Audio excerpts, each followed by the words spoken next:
pemirsa, diduga akibat putus cinta, seorang pelajar nekat hendak meloncat dari jembatan di Lampung Utara.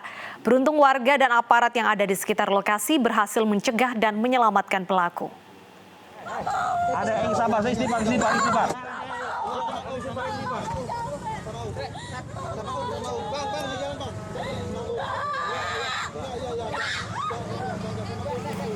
Warga Kota Bumi, Lampung Utara digegerkan dengan upaya seorang pelajar perempuan yang nekat melompat dari jembatan.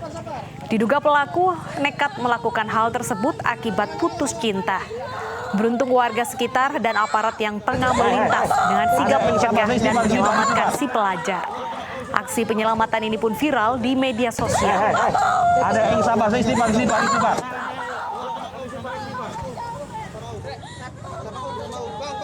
Kita beralih ke informasi selanjutnya. Pemerintah pusat menetapkan DKI Jakarta berstatus PPKM level 2 hingga 13 Desember 2021 mendatang. Dengan berlakunya ketetapan ini, maka sejumlah aturan akan kembali diberlakukan sesuai dengan status PPKM level 2. Meski tidak ditemukan adanya lonjakan kasus COVID-19, pemerintah pusat menetapkan ibu kota berstatus PPKM level 2. Ketetapan ini berlaku hingga 13 Desember mendatang dan bertujuan untuk penanggulangan COVID-19. Menanggapi keputusan pemerintah pusat, Pemprov DKI Jakarta mengingatkan warga ibu kota bahwa ketetapan ini menjadi pengingat agar lebih patuh dan disiplin protokol kesehatan, terutama menjelang Natal dan Tahun Baru. Selanjutnya, Pemprov akan berkoordinasi dengan jajaran untuk menyesuaikan aturan pembatasan terkait jam operasional dan kapasitas sesuai peraturan di PPKM level 2. Jadi kami nanti akan menyesuaikan, mengeluarkan pergubnya, menyikapi instruksi Mendagri.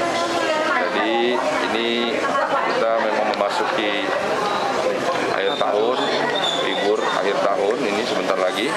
Jadi ini proses yang harus kita lalui, kita hadapi. Mudah-mudahan dengan diberlakukannya level 2, ini menjadi warning, menjadi peringatan kita untuk lebih hati-hati lagi.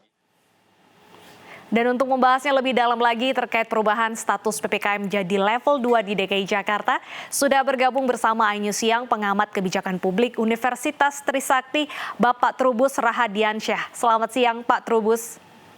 Selamat siang, Mbak. Baik, Pak Trubus, pemerintah pusat menaikkan status DKI Jakarta menjadi level 2. Apakah langkah ini cukup tepat untuk menekan angka COVID pada Natal Tahun Baru nanti, Pak? Iya, kalau penaikan ya penurunan level dari level 1 kemudian dari level 2, menurut saya ini tidak tepat sebenarnya untuk DKI Jakarta, karena kan DKI Jakarta belum ada tingkat kenaikan kasus, justru malah situasinya melandai terus. Nah, karena itu kalau dikaitkan dengan rencana Nataru nanti, tentu ini sifatnya antisipatif gitu loh, Pak. Jadi karena sifatnya antisipasi, ya tentu kebijakan Inmendagri nomor 63 itu bisa diterima, tetapi konteksnya dalam hal realita kenyataan yang sekarang bahwa kita dulunya pada level 1, kemudian dirubah jadi level 2, maka ini akan berdampak pada mobilitas masyarakat. Karena apa? Karena di dalam level 2 itu ada pengetatan lagi, di mana misalnya tempat-tempat mal-mal misalnya, pusat-pusat perbelanjaan, pasar-pasar dan tempat umum lainnya itu hanya diperbolehkan 75%. Dan ini Pemprov DKI tentu mau tidak mau harus melakukan pengawasan yang lebih ketat lagi itu, Mbak. Baik, untuk tracing sendiri sejauh ini juga dikabarkan mengalami penurunan, Bapak. Apa yang harus dilakukan pemerintah untuk mengantisipasi dan juga menjaga angka tracing ini, Pak? Iya, menurut saya ini memang tracing ini memprihatinkan. Di belakang ini Pemprov DKI sudah kurang serius ya, saya lihat itu kurang serius dalam soal tracing. Padahal ini harusnya tracing ini tetap terus ditingkatkan meskipun kondisinya melandai. Tetapi memang ini bagaimana supaya tetap tracing bisa dilaksanakan. Nah, inilah perlunya Pemprov DKI turun ke lapangan lagi dengan skala ini gugus tugas COVID terutama ya, untuk melakukan penelusuran terhadap adanya jenis penularan jenis baru, karena kekhawatiran kita kan sebenarnya adanya varian baru dari COVID selain Delta, karena Delta ini juga ada Delta AY42 misalnya, atau apalagi sekarang ada varian dari MU atau varian Omikron yang beredar di berbagai negara ya. Ini kekhawatiran kan kita juga Indonesia atau Jakarta akan mengalami seperti itu, dan ini dugaan ini juga sudah berkembang di berbagai media medsos, juga ada banyak itu menyebutkan seperti itu. Oke, Pak Trubus, saat ini vaksinasi sudah digencarkan terutama untuk wilayah DKI Jakarta, hampir seluruh masyarakatnya sudah divaksinasi. Apakah ini kurang cukup kuat untuk mengantisipasi lonjakan Natal Tahun Baru, Pak, sehingga harus turun ke level 2? Ya, menurut saya sih sebenarnya sudah cukup mampu, Mbak, untuk mengantisipasi lah lonjakan daripada penularan COVID, karena dengan sudah 100% lebih masyarakat DKI terinfeksi COVID yang sudah divaksin, itu berarti mereka punya imun kan, punya tahan. Cuman persoalannya ini, Mbak, ada asumsi-asumsi atau prediksi-prediksi yang dimuatkan oleh para ahli bahwa mereka-mereka yang sudah divaksin seperti saya juga divaksin sudah lama, itu harusnya segera dilakukan vaksinasi ketiga atau disebut vaksinasi booster. Tetapi persoalannya kan sampai hari ini kebijakan itu belum ada, sehingga yang terjadi kita hanya pada vaksin kedua kali. Nah, ini memang apakah kemudian nanti ada penularan lagi? Nah, ini sebenarnya kita berharap sih tidak, tetapi memang informasi yang berkembang, misalnya jenis varian Omikron itu katanya tembus itu, Mbak, terhadap vaksinasi yang sudah dilaksanakan sekarang ini gitu. Jadi jenis varian-varian baru dari COVID itu yang diduga akan tetap melemahkan imun yang sudah dimiliki oleh masyarakat DKI Jakarta karena sudah vaksin itu. Oke, jadi daripada hanya berpatok pada status PPKM, lebih baik ada vaksinasi booster seperti itu ya, Pak ya? Iya, menurut saya lebih cantik itu Pemprov DKI sekarang melaksanakan aja vaksin booster, sehingga masyarakat itu yang sudah divaksin sejak awal sudah lama itu sudah mendapatkan istilahnya imun lagi, kekebalan lagi, sehingga ketika nanti ada varian baru harus segera masyarakat bisa mengantisipasinya. Yang kedua itu Pemprov DKI harus segera mengatur apakah kita menggunakan vaksin yang sama, misalnya kalau Sinovac lagi, ataukah boleh yang lain, ya sifatnya kan homologis, ya heterologis bukan homologis itu yang sama, kalau heterologis kan yang beda. Apakah beda misalnya setelah Sinovac boleh Pfizer, boleh Moderna, boleh AstraZeneca, atau yang lainnya, Johnson sekalipun. Jadi menurut saya ini yang perlu diatur, Mbak. Oke, Pak Trubus, PPKM level 1 di DKI Jakarta ini berlangsung sekitar 27 hari, yang mana banyak sekali aktivitas yang sudah mulai berjalan hampir 100% normal dan saat ini harus dibatasi lagi.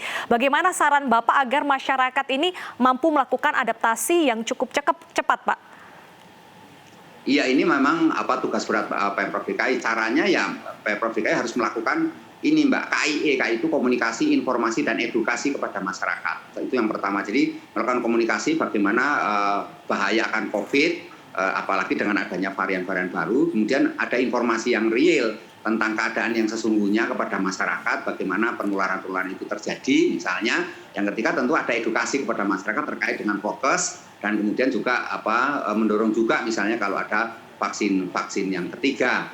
Yang kedua, menurut saya perlu dilakukan adalah kolaborasi Pemprov DKI dengan masyarakat ya, dalam hal ini kolaborasi pentahelix ya, di mana kemudian swasta, kemudian perguruan tinggi, kemudian tokoh-tokoh agama, tokoh ulama misalnya gitu, kemudian tokoh masyarakat, tokoh budaya, dan komunitas-komunitas termasuk Karang Taruna, ormas-ormas itu dilibatkan semua, Mbak. Jadi ini yang bisa dilakukan dengan waktu yang cepat, karena saya percaya DKI Jakarta jauh lebih cepat dengan infrastruktur yang dimiliki, misalnya kayak Jaki itu kan ada, Mbak, aplikasi. Baik, ada sejumlah saran yang sangat bagus dari Pak Trubus, vaksinasi booster dan juga edukasi tentang bahaya COVID-19 kapanpun walaupun angka COVID sudah melandai. Terima kasih atas waktunya Pak Trubus sudah bergabung bersama kami di iNews Siang. Pemirsa, hari ketiga pelarangan sejumlah warga negara asing maupun warga negara Indonesia yang datang dari sejumlah negara diberlakukan. Peraturan pelarangan ini bertujuan mencegah COVID-19 varian Omikron masuk ke Indonesia.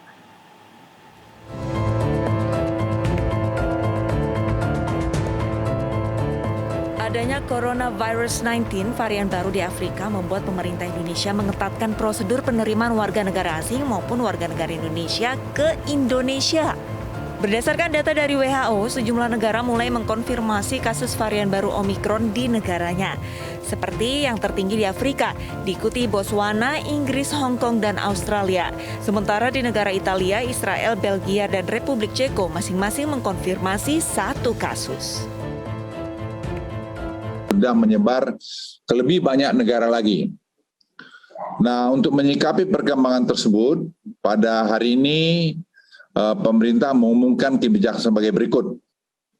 Pertama, pelarangan masuk untuk WNA yang memiliki riwayat perjalanan selama 14 hari terakhir ke negara-negara berikut: Afrika Selatan, Botswana, Namibia, Zimbabwe, Lesotho, Mozambik, Eswatini, Malawi, Angola, Zambia, dan Hong Kong. Kebijakan ini akan segera diberlakukan dalam waktu 1 kali 24 jam. Untuk WNI yang pulang ke Indonesia dan memiliki riwayat perjalanan dari negara-negara pada poin A, di atas akan dikarantina selama 14 hari. Pemerintah juga akan meningkatkan waktu karantina bagi WNA dan WNI yang dari luar negeri, di luar negara-negara yang masuk daftar pada poin A menjadi 7 hari, dari sebelumnya 3 hari. Pemerintah menambah masa karantina baik bagi WNA dan WNI masuk ke Indonesia. Tak hanya dari negara asal yang dilarang, pemerintah juga melarang penumpang yang transit dari negara-negara yang diwaspadai. Seperti di Bandara Soekarno-Hatta, Tangerang, Banten, pihaknya mewajibkan penumpang yang transit dari Hong Kong karantina lebih dari 3 hari. Pasalnya, Hong Kong merupakan negara yang termasuk dilarang masuk ke Indonesia. Bagi negara-negara yang dilarang masuk Indonesia, wajib karantina selama 14 hari. Tak hanya di Bandara Soekarno-Hatta, Bandara I Gusti Ngurah Rai juga memperketat aturan masuknya penumpang dari internasional. Untuk antisipasi, sejumlah standar operasional prosedur telah diterapkan, seperti syarat tes PCR maupun antigen, pemeriksaan thermal scanner, dan penggunaan aplikasi Peduli Lindungi.